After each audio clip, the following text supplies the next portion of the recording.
MSF s'est lancé dans la prise en charge de la population que l'on considère comme étant la plus vulnérable, donc les mineurs ou les jeunes, suite à une exploration qui a duré plusieurs mois, qui nous a permis de constater que nous avions énormément de jeunes mineurs à la rue et qui n'étaient pas du tout pris en charge.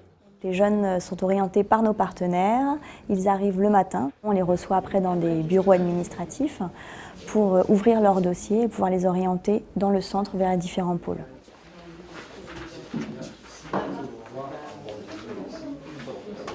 فإن نوم في الكبر وأكل ما شاء الله يجيبوا لنا ناس في المهم أكل بدنا ناكله لكن بس نوم وبرد مشاكل كله نوم برد بس في ليبيا هنا في فرنسا برد وشنو ما خايتو. L'absence d'accueil est quelque chose qui est, je dirais, difficile, mais ce qui est extrêmement douloureux, c'est de se retrouver dans cette situation d'immense précarité. C'est-à-dire vivre à la rue, ne pas avoir de quoi s'acheter à manger, ne pas pouvoir acheter un ticket de métro, être condamné à errer. Ils parlent des jours qu'ils passent dehors à rien faire. Lorsqu'ils sont intégrés au centre, en fait, les jeunes sont accompagnés dans la première salle d'activité, qui est celle-ci, qui est une activité, une salle où ils peuvent recharger leur téléphone portable, se poser, discuter entre eux. D'ailleurs, on le voit très vite qu'il y a beaucoup de moments d'échange, que les jeunes entre eux s'entraident. Ils se donnent des conseils sur les démarches à Paris, etc. C'est assez chouette à voir.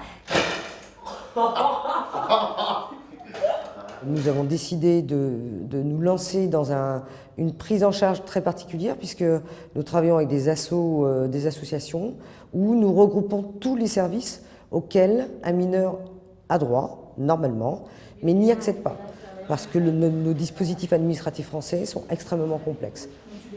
Je vais pouvoir t'aider à trouver des adresses, par exemple, pour manger, pour te doucher, pour avoir des vêtements, même pour avoir des cours de français.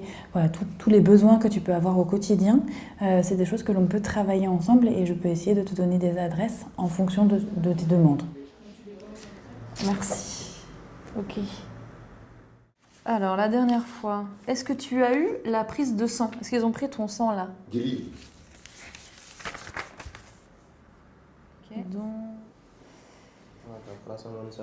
Le droit de la protection de l'enfant, c'est de considérer, de traiter un mineur au bénéfice du doute et pas à charge. Le traiter au bénéfice du doute, un mineur qui arrive sur le territoire, comme ça se passe à la frontière franco-italienne, c'est totalement illégal de le renvoyer. Pourquoi? Parce que justement, dans le respect de ses droits, on doit l'écouter, on doit le mettre à l'abri et faire en sorte de tout faire pour prouver sa minorité. Or aujourd'hui, nous sommes dans un dispositif qui est complètement inversé.